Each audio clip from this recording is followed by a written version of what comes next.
Chronic obstructive pulmonary disease, जिसको कि short में सीओपीडी कहते हैं, ये एक सांस की बीमारी है, फेफड़ों की बीमारी है।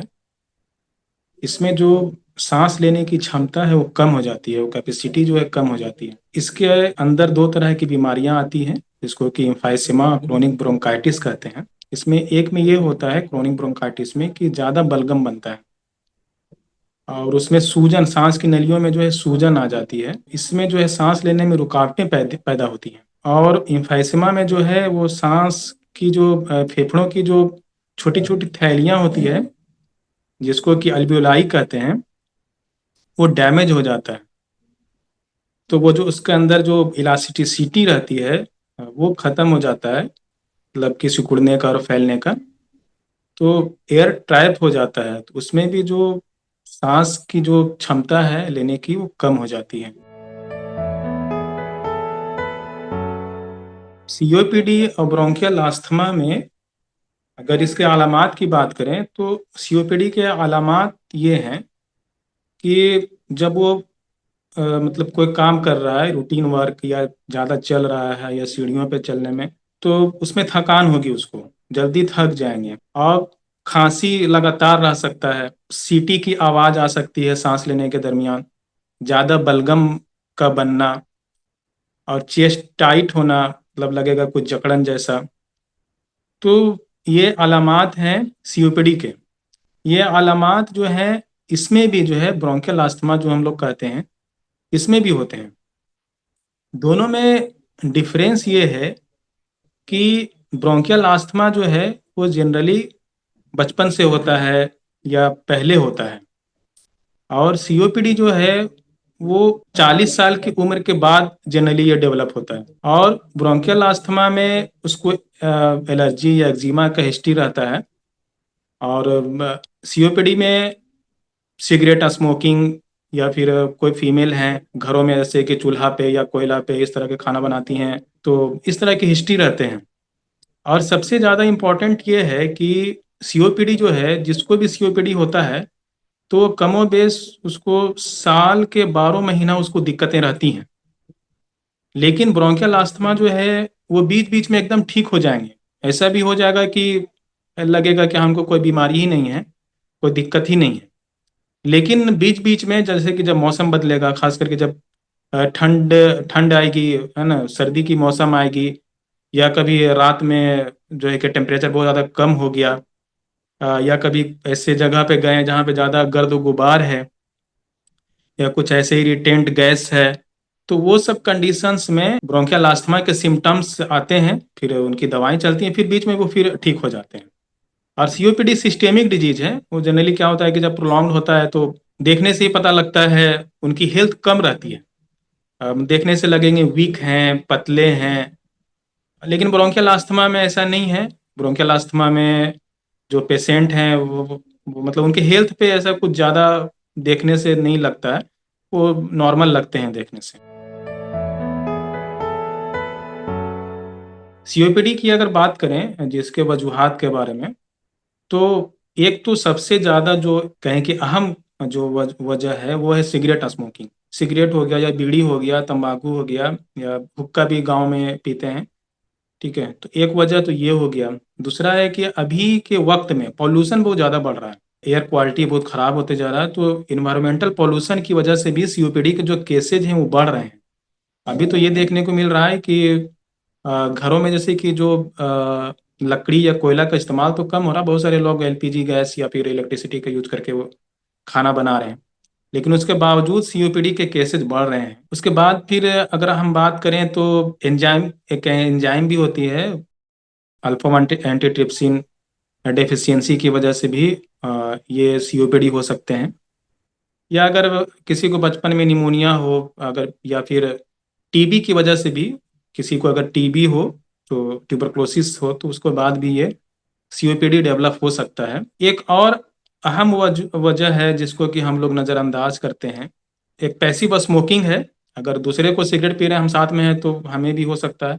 और एक घर के अंदर का जो एक कह सकते हैं कि जो हम लोग मच्छरबत्ती जो इस्तेमाल करते हैं, उससे जो धुआं जो निकलता है वो बहुत ज्यादा ही, मतलब कि अप्रोक्स 50 से 100 सिगरेट के बराबर जो है कि उसका जो है कि उसके बराबर का पॉल्यूशन होता है। तो वो भी अगर प्रोलॉन्ग्ड अगर इस्तेमाल होता रहा तो वो भी एक कारण बन सकता है। प्रोग्रेसिव डिजीज है, मतलब कह सकते हैं कि लगातार बढ़ने वाली डिजीज है, ये ठीक नहीं होती है।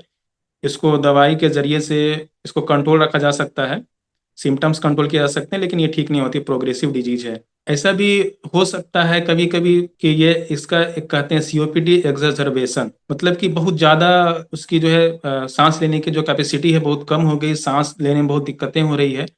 इस कंडीशन में उन्हें हॉस्पिटलाइज करना होता है, उन्हें ऑक्सीजन की ज़रूरत पड़ सकती है। हो सकता है जो दवाई ले रहे हैं इनहेलर जो है वो नहीं काम कर सके, वो तो उनको नेबुलाइज करना होता है। और इसके बाद अगर सीओपीडी जो सीओपीडी के बाद जो है कि हार्ट पे भी हार्ट फेलियर भी हो सकता है सीओपीडी की वजह से, उसको कि पल्मोनरी हाइपरटेंशन भी हो सकता है, जिसमें कि पैर में सूजन और फिर सांस लेने में और ज्यादा दिक्कत का होना, ये सारी चीजें हो सकती हैं। इन्फेक्शन निमोनिया के भी चांसेस बढ़ते हैं सीओपीडी की वजह से। अगर इस तरह की कैफियत के साथ कोई पेशेंट आते हैं तो ये बहुत ज़रूरी होता है कि उनका जो है कि डायग्नोसिस सही किया जाए। ये जिम्मेदारी है जो प्राइमरी ट्रीटिंग फिजिशियन है, मतलब फर्स्ट कांटेक्ट फिजिशियन है, उनकी जिम्मेदारी बनती है कि आस्थमा, ब्रोंकियल आस्थमा और सीओपीडी, क्योंकि दोनों की जो अलामात हैं बहुत मिलते जुलते हैं। और कभी कभी जो है कि हार्ट डिजीज की वजह से भी इस तरह के जो है कैफियत मिलते हैं।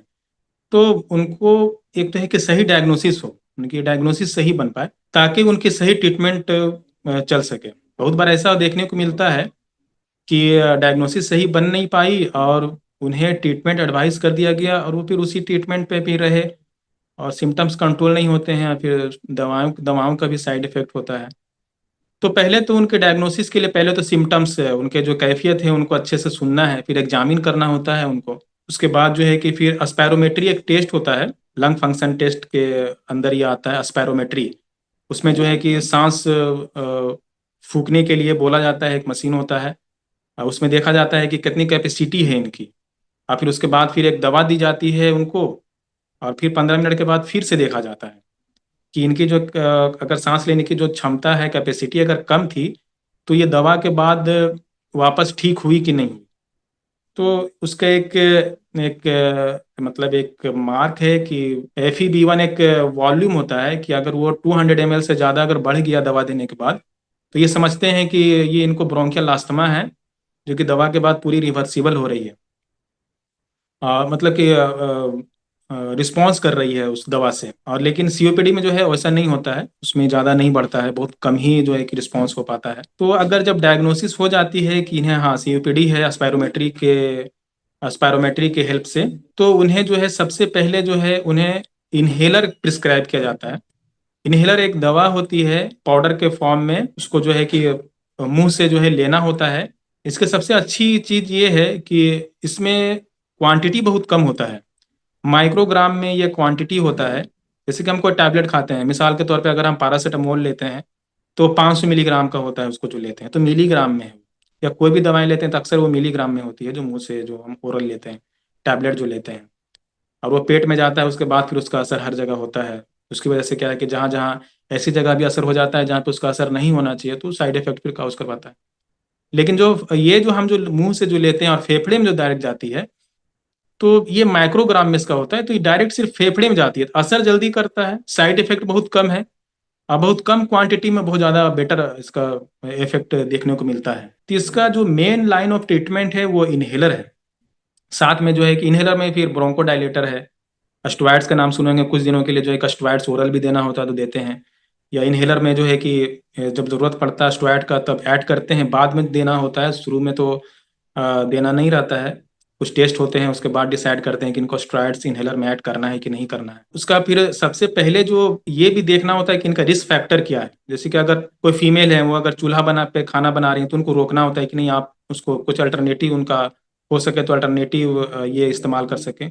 अगर इतनी पुअर हैं कि नहीं, वो तो LPG, ऐसे भी लोग हैं बहुत गरीब लोग हैं जो कि LPG सिलेंडर या फिर इलेक्ट्रिसिटी जो चूल्हा है वो इस्तेमाल नहीं कर सकते हैं, तो उनके लिए कम से कम एक ये सॉल्यूशन हो सकता है कि क्रॉस वेंटिलेशन कर लें घर में, जहाँ किचन है और दोनों तरफ अपोजिट साइड में इस तरह का खिड़की खोल लें ऊपर में, और एक एग्जॉस्ट लगवा लें एक तरफ। तो इससे बहुत हद तक जो है रिस्क कम किया जा सकता है। तो एक तो है कि पहला तो है कि सिगरेट स्मोकिंग छोड़ना है उसको। अगर कोई ऐसे कोई वर्कर हैं जो कि बहुत ज़्यादा डस्ट एक्सपोज हो रहे हैं, या बहुत ज़्यादा पोल्यूटेड एरिया में रह रहे हैं, तो उनको ये एडवाइस किया जाता है कि अगर हो सके तो वो जॉब चेंज करें, या फिर उसी जॉब में अगर उसी कंपनी में अगर कुछ दूसरा भी कुछ ऑप्शंस है जिसमें कि आपको एक्सपोजर कम हो सके तो उसको अडॉप्ट करें। और फिर उसके बाद जो है कि मेडिसिन में हम लोग जो है कि इन्हेलर देते हैं।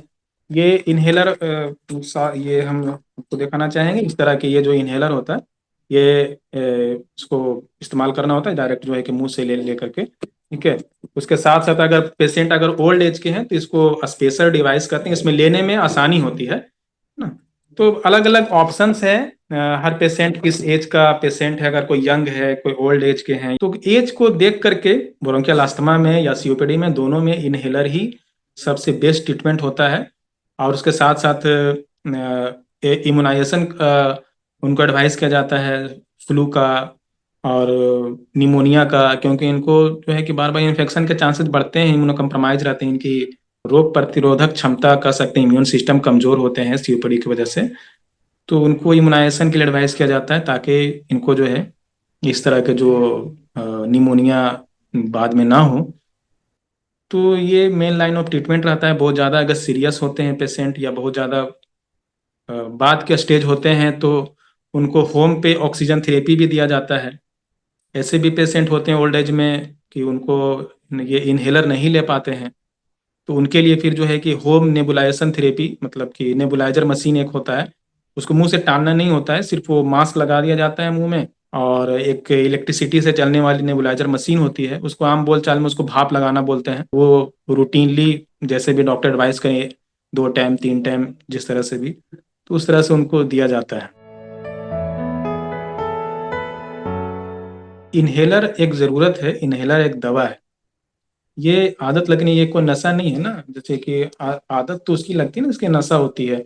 या कोई साइकोट्रोपिक ड्रग, जैसे कि जैसे कोई नींद की दवा खाते हैं, ठीक है, तो नींद की दवा का असर जो है ब्रेन पर होता है ना, तो वो उसका वहां से आदत लगती है। ये तो जो इन्हेलर है ना, ये तो बहुत स्मॉल क्वांटिटी में इसका डायरेक्ट जो है कि फेफड़े पर असर हो रहा है, तो कहीं पर भी इसका असर ब्रेन पे नहीं हो रहा, तो आदत वाली कोई बात नहीं है। लेकिन ये क्योंकि एक मेडिसिन है और ये एक ज़रूरत है। मिसाल के तौर पे अगर किन्हीं को डायबिटीज है, तो डायबिटीज की दवा खा रहे हैं तो डायबिटीज कंट्रोल है, उनकी शुगर कंट्रोल है। लेकिन अगर वो दवा छोड़ देंगे तो शुगर बढ़ेगी ना। तो उसी तरह से अगर ये इन्हेलर एक उनके लिए ये ट्रीटमेंट है, एक दवा है उनके लिए, तो इन्हेलर इन्हेलर अगर छोड़ देंगे, मतलब डॉक्टर के एडवाइस के बिना अगर छोड़ दें, जैसे ब्रोंकियल अस्थमा होता है तो उसमें तो छोड़ भी देते हैं, डॉक्टर कहते हैं कि हाँ, जब जरूरत हो तब। ऐसे ऐसे पेशेंट पेशेंट के कंडीशन पे डिपेंड करता है। ऐसे पेशेंट भी होते हैं जिनको सिर्फ जरूरत के वक्त लेना होता है। तो लेकिन सीओपीडी को तो हमेशा लेना रहता है। डोज को सिर्फ कुछ कम या ज्यादा किया जा सकता है। तो जब छोड़ेंगे तो उनको सिम्टम्स बढ़ता है, जैसे कि शुगर की दवा अगर छोड़ें तो शुगर बढ़ गया। उसी तरह से अगर हम इन्हेलर छोड़ दिए तो इन्हे तो हमें सिम्टम्स कैफियत दिक्कतें बढ़ गई।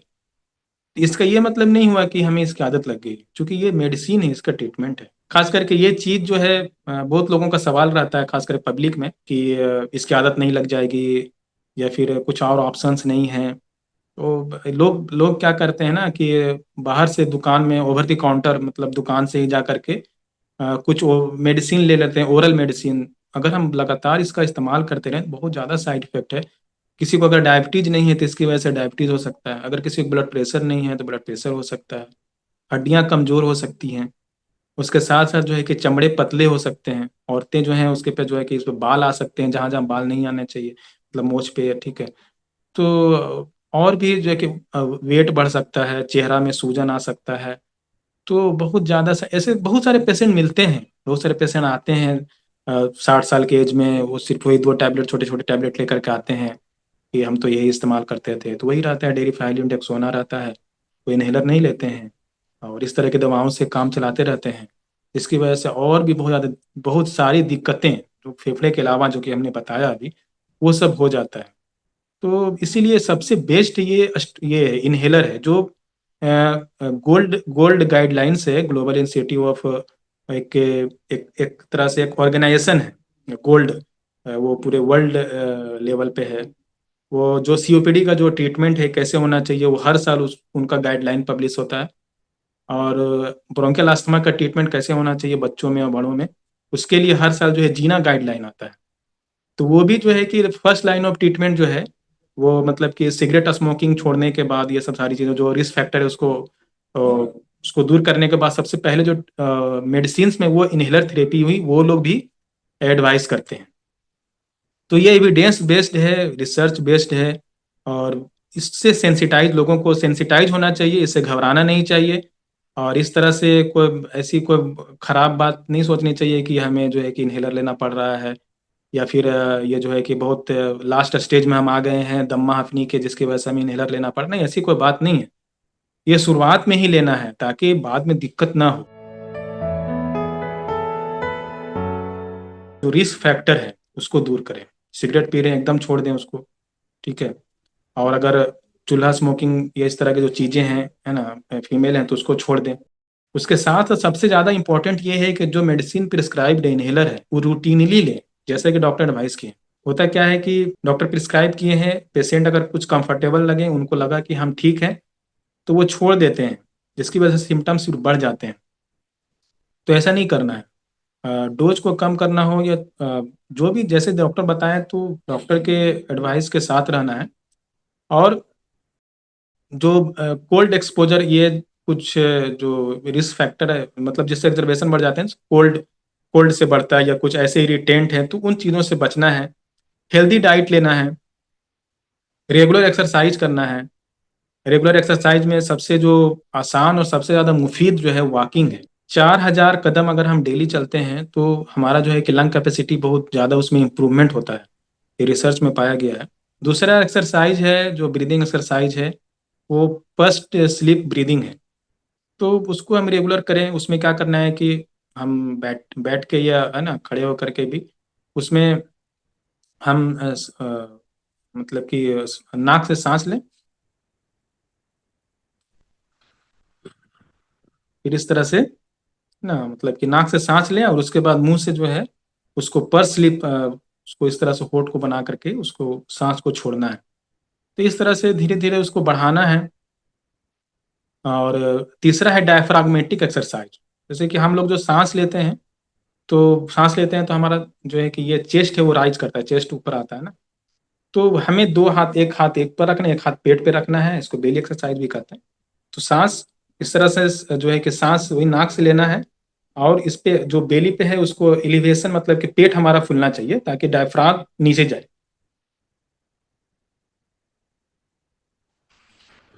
इस तरह से जो है कि लेने के वक्त हमारा पेट फूले, और उसके बाद फिर जो है ना कि सांस जो है कि वही फिर मुंह से छोड़ना है। तो ये एक्सरसाइज है।